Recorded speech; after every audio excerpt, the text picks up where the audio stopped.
Hey guys, how are you? So I'm using my Christ consciousness cards and I'm going to do a reading for you guys, the spread that I created. So this is about connecting to unconditional love. So what does your body want you to know about connecting to unconditional love? What does your mind want you to know? And what does your spirit want you to know? And then at the end, a message from God, spirit, universe, whatever you call it. I call it God. So the first card we have here is number 18 and it's fellowship. And this is what your body wants you to know to bring in unconditional love. And to bring in unconditional love for your body is to surround yourself with like-minded people. And to share, it says sharing and coming together. So sharing and coming together and be with like-minded people. You have much to learn and to share. And by being around these people, it's going to help raise your vibration. Go out there and find your soul tribe. Find those ones that you resonate with that help you lift your vibration up. And if you're afraid to go out and find somebody, then ask Jesus or your spirit guides or angels for help to bring these people to you or to guide you to these people that are going to work with you and help you. Also, by connecting with these types of people, it can help you with your ambitions and your goals and to get you to where you want to go. People have things to share with you to help you learn and to grow, and you also have things to share with people to learn and grow.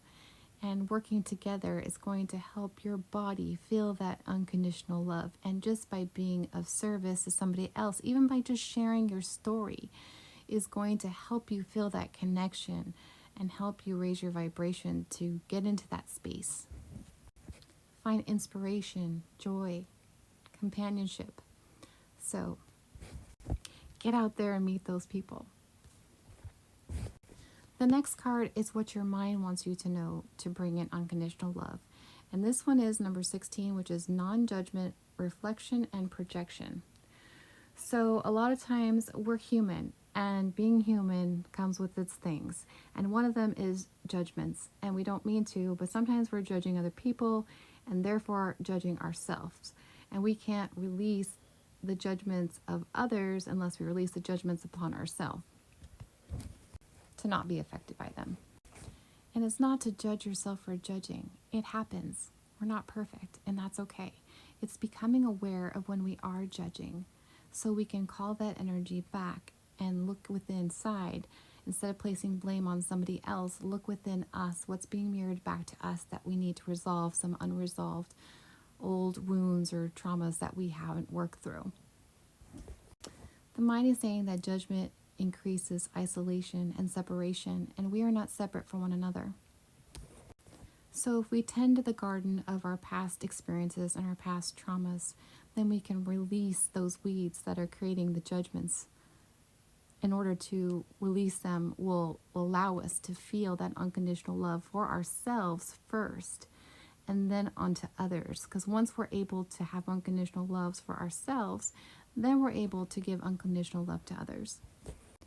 Our mind wants us to know that we no longer need to take anything out on ourselves or on anybody else. We all have God within us, and it's about seeing that peace in everybody and everything, including yourself.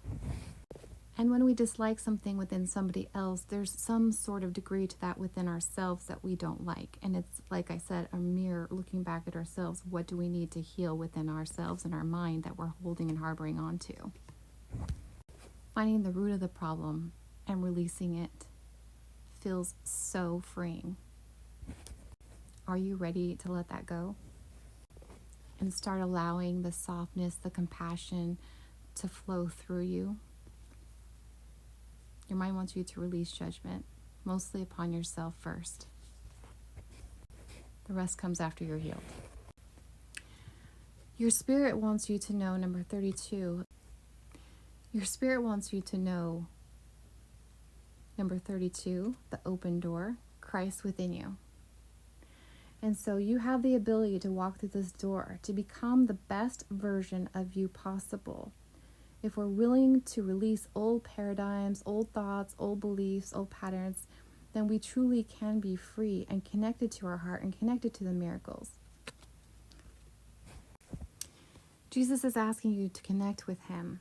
And it's not the religious aspect of it. It's about the unconditional love, the non-judgment, the supportive, the wanting for you to live your best life, your best version of yourself.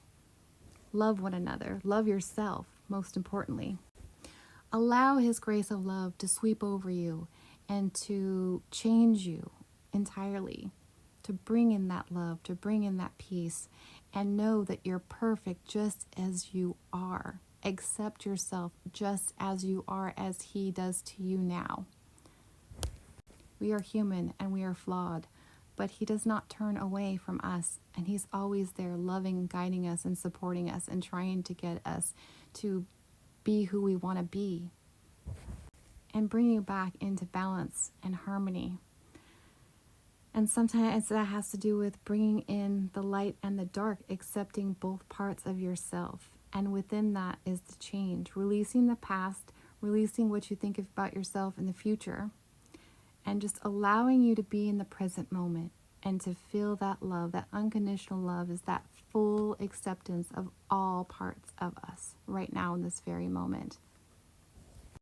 And the next part is the message from God, the universe, Jesus, whoever it is for you. And this one is number 53, Holy Anger, be the change.